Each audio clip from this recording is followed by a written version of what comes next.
ಗುರುಜಿ, ನಾವು ಹೇಗೆ ಎಳ್ಳನ್ನ ಬೀರ್ಬೇಕು ಅಂತ ಹೇಳ್ತಿದ್ರಿ, ಹೇಗೆ ಅವರನ್ನ ನಮ್ಮನೆಗೆ ಕರೆಯೋದಕ್ಕೆ ಹೋಗ್ಬೇಕು ಅನ್ನೋ ಒಂದು ಸಾಂಪ್ರದಾಯಿಕವಾಗಿ ಹೇಗೆ ಅವ್ರ ಮನೆಗೆ ಹೋಗ್ಬೇಕು ಅಂತ ಹೇಳ್ತಿದ್ರಿ, ಹಾಗೆ ಗುರುಜಿ ಅವ್ರ ಮನೆಗೆ ಹೋಗಿ ನಮ್ಮನೆಗೆ ಇಷ್ಟು ನಿರ್ದಿಷ್ಟ ಸಮಯಕ್ಕೆ ಬರ್ಬೇಕು ಅಂತ ಏನಾದ್ರೂ ಹೇಳೋದೇನಾದ್ರೂ ಇದೆಯಾ? ಖಂಡಿತ. ಇದನ್ನ ಯಾವತ್ತು ಅರ್ಶಿನ ಕುಂಕುಮಕ್ಕೆ ಕರೆಯೋದಾಗ್ಲಿ ಅಥವಾ ನಾವು ಎಳ್ಳು ಬೀರೋ ಸಮಯವಾಗ್ಲಿ ಬಹಳ ಮುಖ್ಯವಾಗಿರ್ತಕ್ಕಂಥದ್ದು. ಎಳ್ಳು ಬೀರೋ ಸಮಯ ಬಂದು ಬೆಳಗಿನ ಜಾವದಲ್ಲಿ ಬೀರಬೇಕು, ಇಲ್ಲ ಸಾಯಂಕಾಲ ಮುಸ್ಸಂಜೆ ಸಮಯದಲ್ಲಿ ಬೀರಬೇಕು ಅಂತ ಹೇಳ್ತೀವಿ. ಮಹಾಲಕ್ಷ್ಮಿ ಸ್ವರೂಪವಾಗಿರ್ತಕ್ಕಂಥ ಬೆಲ್ಲ ಯಾರ ಮನೆಗೆ ಪಾದಾರ್ಪಣೆ ಆಗುತ್ತೋ ಅವರ ಮನೆಯಲ್ಲಿ ಯಾವತ್ತೂ ಸಿಹಿಯಾಗಿರುತ್ತೆ. ನೀವು ಅಕಸ್ಮಾತ್ ಗೊತ್ತಿದ್ದೋ ಗೊತ್ತಿಲ್ಲದೇನೋ ಆ ಸಮಯ ಮುಸ್ಸಂಜೆ ಹೊತ್ತಲ್ಲಿ ಯಾರ್ದಾದ್ರೂ ಮನೆಗೆ ಹೋದಾಗ ಆ ಮುಸ್ಸಂಜೆ ಸಮಯದಲ್ಲಿ ಲಕ್ಷ್ಮೀ ಸ್ವರೂಪದಲ್ಲಿ ಬರ್ತಕ್ಕಂತಹ ಬೆಲ್ಲವು ಅವರ ಮನೆಗೂ ಶ್ರೇಯಸ್ಸು, ನಿಮಗೂ ಸಂತೋಷವು. ಯಾಕೆಂದ್ರೆ ಆ ಸಮಯದಲ್ಲಿ ಯಾವ ಕಾಲಕ್ಕೂ ಯಾವ ಮನುಷ್ಯಗೂ ಮನಸ್ಸಲ್ಲಿ ಗೊಂದಲವಿರಲ್ಲ. ಮಾಧ್ಯಾಹ್ನಿಕದಲ್ಲಿ ಹೋಗಲೇಬಾರದು, ಬೆಳಗಿನ ಜಾವದಲ್ಲಿ ಹೋಗಬೇಕು. ಎಷ್ಟು ಗಂಟೆ ಒಳಗೆ? 5 ಗಂಟೆ ಒಳಗೆ ಅಂತಕ್ಕಂಥದ್ದು. 9 ಗಂಟೆ ಒಳಗೆ ಹೋಗಬೇಕು, 5 ರಿಂದ 9 ಗಂಟೆ ಒಳಗೆ. ಅದಾದ ಮೇಲೆ ಯಾವ ಕಾಲಕ್ಕೂ ನೀವು ಹೋದರೆ ಪ್ರಯೋಜನವಿಲ್ಲ. ಯಾಕೆ ಅಂದರೆ ಆ ಸಮಯದಲ್ಲಿ ದೇವತಾ ಅನುಗ್ರಹವು ಸಾಕಷ್ಟು ಇರುತ್ತೆ. ಆ ಮಕರ ಸಂಕ್ರಾಂತಿಯ ಸಮಯದಲ್ಲಿ ವಿಶೇಷವಾಗಿರ್ತಕ್ಕಂಥ ಸೂರ್ಯನು ಶನಿ ಮನೆ ಪ್ರವೇಶ. ಶನಿ ಮನೆಯಲ್ಲಿ ಪ್ರವೇಶವಾದಾಗ ಮಕರ ರಾಶಿಯಲ್ಲಿರ್ತಾನೆ. ತುಲಾ ರಾಶಿಯಲ್ಲಿ ಪ್ರವೇಶವಾದಾಗ ತುಲಾ ಸಂಕ್ರಮಣ. ಯಾವಾಗದೋ? ಕಾವೇರಿ ಉದ್ಭವ ಆಗೋ ಸಮಯ. ಹಾಗೆ ಇಲ್ಲಿ ಉದ್ಭವ ಆಗೋದೇನು? ನಮ್ಮ ಕರ್ಮಗಳನ್ನ ಪರಿವರ್ತನೆ ಮಾಡೋ ಸಮಯ, ಮನಸ್ಸಿಗೆ ಒಳ್ಳೆ ಚೈತನ್ಯವನ್ನು ನೀಡತಕ್ಕಂಥ ಸಮಯ. ಈ ಚೈತನ್ಯ ನೀಡತಕ್ಕಂಥದ್ದು ಯಾರೋ? ಸಾಕ್ಷಾತ್ ಆ ಬೆಲ್ಲದಲ್ಲಿರತಕ್ಕಂಥ ಮಧು. ಆ ಮಧು ಎಲ್ಲಿಂದ ಬಂತು? ಭೂಮಿಯಿಂದ ಬಂದಿರತಕ್ಕಂಥ ಕಬ್ಬಿನ ಜಲ್ಲೆ. ಅಂದರೆ ಮನಸ್ಸಿನ ಈಶ್ಯಗಳು, ಕಾಮ ಕ್ರೋಧ ಲೋಭ ಮೋಹ ಮದ ಮಾತ್ಸರ್ಯಗಳು, ಅಂದ್ರೆ ಅರಿಷಡ್ವರ್ಗಳನ್ನ ಕಂಟ್ರೋಲ್. ಅದಕ್ಕೆ ಭುವನೇಶ್ವರಿಯು ತಾನು ಕಬ್ಬಿನ ಜಲ್ಲೆನೇ ಇಟ್ಕೊಂಡು ನಿಮ್ಮ ಕಾಮ ಅಪೇಕ್ಷೆಗಳನ್ನೆಲ್ಲ ಪರಿಪೂರ್ಣತೆಯನ್ನು ಕೊಡ್ತಾಳೆ. ಅದಕ್ಕೆ ತಾಯಿ ಭುವನೇಶ್ವರಿ. ನಾವೆಲ್ಲ ಎಷ್ಟು ಜನ್ಮದ ಪುಣ್ಯ ಮಾಡಿದ್ರೆ ಇವತ್ತಿನ ದಿವಸ ನಾವು ಕರ್ನಾಟಕದಲ್ಲಿ ಹುಟ್ಟು ಬೆಳೆದಿದ್ದೀವಿ ಅಂದರೆ ತಾಯಿ ರಾಜರಾಜೇಶ್ವರಿ ಭುವನೇಶ್ವರಿ ಎಲ್ಲವೂ ಒಬ್ಬಳೇ ಆಗಿರ್ತಕ್ಕಂಥ ಆ ಕಬ್ಬಿನ ಜಲ್ಲೆ ಇಟ್ಕೊಂಡಿದ್ದಾಗ ಎಂಥ ಒಂದು ವೈಭವ. ಆದರೆ ಎಷ್ಟೋ ಜನಕ್ಕೆ ಇದನ್ನು ದುರುಪಯೋಗ ಪಡಿಸ್ಕೊಳ್ತಕ್ಕಂಥ ಅವಕಾಶವನ್ನು ಮಾಡ್ಕೊತಾರೆ.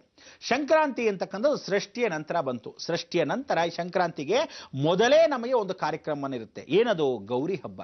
ಅಂದರೆ ಗಣೇಶ ಗೌರಿ ಹಬ್ಬದ ಸಮಯದಲ್ಲಿ ಯಾತಕ್ಕೆ ಮರದ ಭಾಗವನ್ನು ಕೊಡ್ತಾರೆ ಅಂದರೆ, ಯಾವ ಒಬ್ಬ ಅಳಿಯ ತನ್ನ ಮನೆಗೆ ಬಂದಾಗ ನೂತನವಾಗಿ ಆ ಮನೆಗೆ ಮಗಳು ತಾನು ತವರು ಮನೆಗೆ ಬರ್ತಾಳೆ, ಅಳಿಯಂದ್ರ ಜೊತೆಗೆ ಬರ್ತಾಳೆ. ಆ ತವರು ಮನೆಗೆ ಬಂದಾಗ ಮರ ಭಾಗನವನ್ನು ನೀಡ್ತಾರೆ. ಈ ಭಾಗನವನ್ನು ಕೊಟ್ಟಾಗ ಆ ಮರದ ಭಾಗನ ಕೊಡೋದು ಏನಕ್ಕೆ ಉದ್ದೇಶ? ಓಹೋ ನಮ್ಮ ಮನೆ ಮಗಳು ಬಂದಿದ್ದಾರೆ ಮರದ ಭಾಗನ ಕೊಡೋದು ಅಂತಲ್ಲ.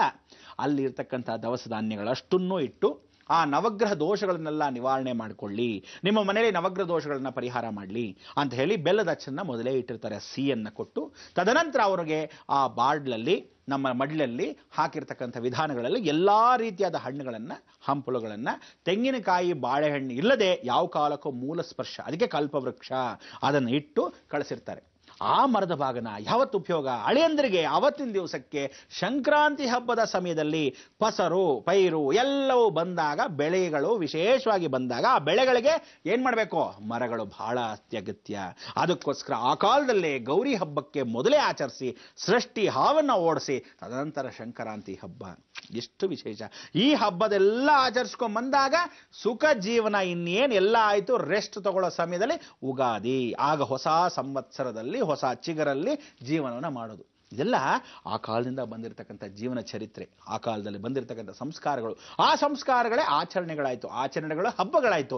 ಹೀಗೆ ನಮ್ಮ ಜೀವನದಲ್ಲಿ ಆ ಸಂಕ್ರಾಂತಿ ಅಂತಕ್ಕಂಥದ್ದು ಶಂಕರನಿಗೆ ಪ್ರಿಯವಾಗಿರೋ ದಿನ, ಪಾರ್ವತಿನೇ ಸ್ವತಃ ಪರಮೇಶ್ವರನಿಗೆ ಸೇರೋ ದಿನ, ಜೀವನದಲ್ಲಿ ಅರ್ಧನಾರೀಶ್ವರನ ಪೂಜೆ ಮಾಡೋ ದಿನ. ಇವತ್ತಿನ ದಿವಸ ಎಲ್ಲರೂ ಹೇಳ್ತಾ ಇದ್ದೀನಿ, ಸಾಕ್ಷಾತ್ ಪಾರ್ವತಿ ಪರಮೇಶ್ವರ ಕೃಪಾ ಕಟಾಕ್ಷವನ್ನು ಹೊಂದು ನೀವು ಆ ಪಾರ್ವತಿ ಪರಮೇಶ್ವರನ ಫೋಟೋಗಳನ್ನು ಪ್ರತಿಯೊಬ್ಬರ ಮನೆಯಲ್ಲೂ ಇರಲೇಬೇಕು. ಇದು ಜೀವನ ಚರಿತ್ರೆ. ನೀವು ಅಕಸ್ಮಾತ್ ಪೂಜೆ ಮಾಡಬೇಕು ಮಹಾವಿಷ್ಣು ಅಂದ್ರೆ ಶ್ರಾವಣ ಮಾಸಕ್ಕೆ ಬರಬೇಕು. ಅಂದ್ರೆ ದಕ್ಷಿಣಾಯನದಲ್ಲಿ ವಿಷ್ಣು ಪೂಜೆ ಮಾಡಬೇಕು, ಉತ್ತರಾಯಣದಲ್ಲಿ ಸಂಕ್ರಾಂತಿ ಅಂತ ಶಿವನ ಪೂಜೆ ಮಾಡಬೇಕು. ಇದು ವಿಶೇಷವಾಗಿ ಎರಡೂ ಪೂಜೆಗಳನ್ನು ಸೇರಿದಾಗ ಜಗನ್ಮಾತೆಯ ಸ್ಮರಣೆ. ಎಷ್ಟು ಆನಂದ ಅಂದ್ರೆ, ಬಲಭಾಗದಲ್ಲಿ ಸಾಕ್ಷಾತ್ ಜಗನ್ಮಾತೆಗೆ, ಬಲಭಾಗದಲ್ಲಿ ಈಶ್ವರನು, ಎಡಭಾಗದಲ್ಲಿ ಸ್ವಯಂ ವಿಷ್ಣು ದಿವಾಕರ. ಆ ದಿವಾಕರನಾಗಿರ್ತಕ್ಕಂಥ ಸೂರ್ಯನಿಗೆ ನಮಸ್ಕಾರ. ಆ ಸೂರ್ಯನು ಯಾವಾಗ ಚಂದ್ರ ಸೂರ್ಯ ಇಬ್ಬರೂ ಸೇರಿದಾಗ ಅಮಾವಾಸ್ಯೆಗೆ ಹತ್ರ ಬರ್ತಕ್ಕಂಥ ಸಂಕ್ರಾಂತಿ ಎಂದು ಪೂರ್ಣ ಪೂಜೆ. ಏನು ಆನಂದ! ಇದೆಲ್ಲ ಒಂದು ಒಳ್ಳೆ ಸಂಸ್ಕಾರಿಕವಾಗಿರ್ತಕ್ಕಂಥ ಜೀವನ. ಅದಕ್ಕೆ ಗಂಡು ಹೆಣ್ಣು ಸೇರೋ ಸಮಯಕ್ಕೆ ಇವತ್ತಿನ ದಿವಸಕ್ಕೆ ಆ ಸಂಕ್ರಾಂತಿಯಲ್ಲಿ ಗಂಡ ಹೆಂಡತಿ ಬಾಂಧವ್ಯ ಚೆನ್ನಾಗಿರ್ಲಿ, ಋಣಾನುಬಂಧ ಚೆನ್ನಾಗಿರ್ಲಿ. ಋಣವನ್ನು ಯಾವುದೋ ತೀರಿಸ್ಕೊತಾ ಇರಬೇಕು, ಆ ಕ್ಷಣದಲ್ಲಿ ತೀರಿಸ್ಕೋಬೇಕು. ನೀವೆಲ್ಲ ಏನ್ ಮಾಡ್ತೀರಾ ಗೊತ್ತಾ? ಸಾಲ ತಂದಿದ್ರೆ ಸಾಲ ಕೊಡ್ತಿರೋ ಬಿಡ್ತಿರೋ ಗೊತ್ತಾಗ್ತಾ ಇಲ್ಲ. ಯಾರಿಂದ ತಂದಿರ್ತಿರೋ ಪಾಪ ಅವ್ರು ಪೇಚಾಡ್ತಿರ್ತಾರೆ. ಹಾಕೋ ಶಾಪದಲ್ಲಿ ಋಣ ಅಂದರೆ ಆ ಋಣವನ್ನು ತೀರಿಸ್ಕೋಬೇಕು. ತಾಯಿಯ ಋಣವನ್ನು ತೀರಿಸ್ಕೋಬೇಕು. ತಾಯಿ ಋಣ ತೀರಿಸ್ಕೊಳ್ಳೋಕ್ಕೆ ಬಹಳ ಕಷ್ಟವಾಗುತ್ತೆ. ಯಾಕೆಂದ್ರೆ ಜನ್ಮ ಜನ್ಮದಲ್ಲಿ ತೀರ್ಸಕ್ಕಾಗಲ್ಲ. ಇರೋ ಋಣವನ್ನಾದ್ರೂ ತೀರಿಸ್ಕೊಳ್ಳಿ. ಅದರಲ್ಲಿ ಯಾರ ಹತ್ರ ಏನನ್ನು ಪಡೆದಿರ್ತೀರೋ ಮತ್ತೆ ವಾಪಸ್ ಕೊಡಿ, ಅದನ್ನ ಜ್ಞಾಪಸಕ್ಕೋಸ್ಕರ ಈ ಸಂಕ್ರಾಂತಿ. ಹೌದಾ ಅಂತಾರೆ ಕೆಲವರು. ಏನು ಮಾಡ್ತಾರೆ, ನಾಚಿಕೇಡು, ಏನ್ ಮಾಡಿದ್ರು ಮೊಂಡು ಜನ್ಮಗಳು, ವಾಪಸ್ ಕೊಡೋದಿರ್ಲಿ ಅಯ್ಯೋ ಅಂತ ಮರ್ತೇ ಹೋಗಿರ್ತಾರೆ. ಮತ್ತೆ ಕೇಳಕ್ಕೆ ಬಂದವ್ರಿಗೆ ನೀವ್ ಯಾರ್ರೀ ಅಂದ್ಬಿಡ್ತಾರೆ. ಇಂಥ ಜನನೂ ಇದ್ದಾರೆ. ಆದ್ರಿಂದ ಸಮಯೋಚಿತವಾಗಿ ನಿಮ್ಮ ಕಷ್ಟಕ್ಕೆ ಆಗ ಬಂದಿರತಕ್ಕಂಥವ್ರನ್ನ ಯಾವತ್ತು ಮರಿತೀರಾ, ಪರಮೇಶ್ವರನು ನಿಮ್ಮನ್ನ ಮರೆತು ಜೀವನ ಚಕ್ರದಲ್ಲಿ ತಿರುಗಿಸ್ಬಿಟ್ಟು ಸಂಕ್ರಾಂತಿ ಹಬ್ಬ ಇರಲಿ ಉತ್ತರೇ ಉತ್ತರೇ ಉದಯೋನ್ಮುಖಿ ಅಂತ ಉತ್ತರದಲ್ಲಿ ನೀರದಲ್ಲಿ ಹರಡಿಸ್ಬಿಡ್ತಾನೆ. ಅದಕ್ಕೆ ಇನ್ನು ಮೇಲಾದರೂ ಜೀವನ ಚಕ್ರದಲ್ಲಿ ಪ್ರತಿಯೊಬ್ಬನಿಗೂ ಆಸೆ ಇರಬೇಕು, ಬಹಳ ಸಂತೋಷ. ಕಾಮದಹನಗಳನ್ನು ಮಾಡ್ಕೋಬೇಕು, ಬಹಳ ಸಂತೋಷ. ಅದಕ್ಕೆ ಸುಗ್ಗಿ, ಅದಕ್ಕೆ ಹುಗ್ಗಿ ಹಬ್ಬ, ಅದಕ್ಕೆ ಹಸುಗಳನ್ನು ಕಾಮದಹನಗಳನ್ನು ಪರಿವರ್ತನೆ ಮಾಡಿಕೊಂಡು ನಮ್ಮ ಜೀವನದಲ್ಲಿರ್ತಕ್ಕಂಥ ಎಲ್ಲ ಬೆಳೆಗಳನ್ನು ವಿಶೇಷವಾಗಿ ಮಾಡಿಕೊಂಡು ಋಣಗಳನ್ನು ಯಾರ ಮುಖಾಂತರ ತೀರಿಸ್ಕೋಬೇಕು, ಅದೇ ಗುಬ್ಬಚ್ಚಿ ಸಾಕ್ಷಿಯಾಗಿ ಇರುವೆಗಳು ಏನು ರೈತರಿಗೆ ಕೊಟ್ಟಿರತಕ್ಕಂಥ ಬಿತ್ತನೆಗಳ ಬೀಜಗಳಿತ್ತು ಅದನ್ನ ಋಣಗಳನ್ನು ತೀರಿಸ್ಕೊಳ್ಳೋದೇ ಈ ಸಂಕ್ರಾಂತಿ. ಆಗ ವಿಶೇಷವಾಗಿ ರಾಶಿಗಟ್ಲೆ ಹಾಕಿರ್ತಕ್ಕಂಥ ನಿಮ್ಮ ಭತ್ತ ತೆನೆ ಎಲ್ಲಾನು ಹಾಕಿದಾಗ ಸುತ್ತಲೂ ಇರತಕ್ಕಂಥ ರೈತರು ಏನ್ ಮಾಡ್ತಾರೆ, ಎಲ್ಲ ಹೊರಭಾಗದಲ್ಲಿ ಎಲ್ಲ ಧಾನ್ಯಗಳನ್ನು ಹಾಕಿ ಅದನ್ನೆಲ್ಲ ಇರುವೆಗಳು ತಗೊಂಡು ಹೋಗ್ತಾ ಇರುತ್ತೆ, ಗುಬ್ಬಚ್ಚಿಗಳು ಪಕ್ಷಿಗಳು ತಿಂತಾ ಇರುತ್ತೆ, ಅಳಿಲುಗಳು ತಿಂತಾ ಇರುತ್ತೆ. ಬಹಳ ಸಂತೋಷ. ತಾವು ತಮ್ಮ ಮನೆಗೆ ಶೇಖರಣೆ ಮಾಡ್ತಾ ಇರ್ತಾರೆ, ನಿಮ್ಮ ಕೆಲಸ ನೀವು ಮಾಡ್ಕೊತಾ ಇರ್ತೀರ. ಈ ನಡುವೆ ಏನಾಗಿದೆ, ಸೋಂಬೇರಿ ಮುಂಡೆವು ಎಲ್ಲ ಮಿಷಿನ್ಗಳೇ ಮಾಡುತ್ತೆ, ಪಾಪ ಬೇರೆಯವ್ರಿಗೆ ಏನ್ ಕೆಲಸ ಇದೆ, ಹಿಂಗಾಗ್ಬಿಟ್ಟಿದೆ ನೋಡಿ. ಅದಕ್ಕೆ ಈ ಸಂಕ್ರಾಂತಿಯಿಂದ ಇನ್ನು ಮೇಲಾದರೂ ಜೀವನ ಚಕ್ರವನ್ನ ತಿರುಗಿಸಬೇಕು ನೀವು.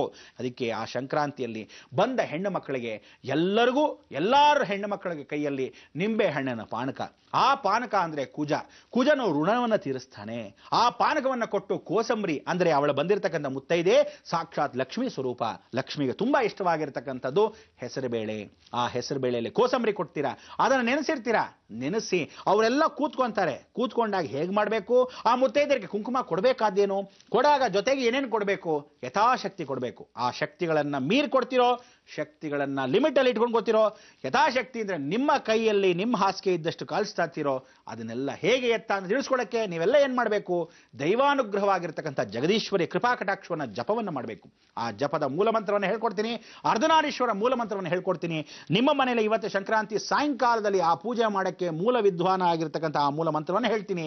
ನಾ ಭೂತೋ ನ ಭವಿಷ್ಯತೆ, ಸಣ್ಣದಾಗಿರ್ತಕ್ಕಂಥ ಮಂತ್ರವು ನಿಮ್ಮ ಜೀವನದಲ್ಲಿ ಇಡೀ ಜಗತ್ತಿನ ತಿರುಗು ಬಾಣ. ಆ ತಿರುಗು ಬಾಣವನ್ನು ನಾನು ಬಿಡ್ತೀನಿ, ನೀವೇನ್ ಮಾಡಬೇಕು ಅನ್ನೋದು ನಿಮಗೆ ಗೊತ್ತಿದೆ.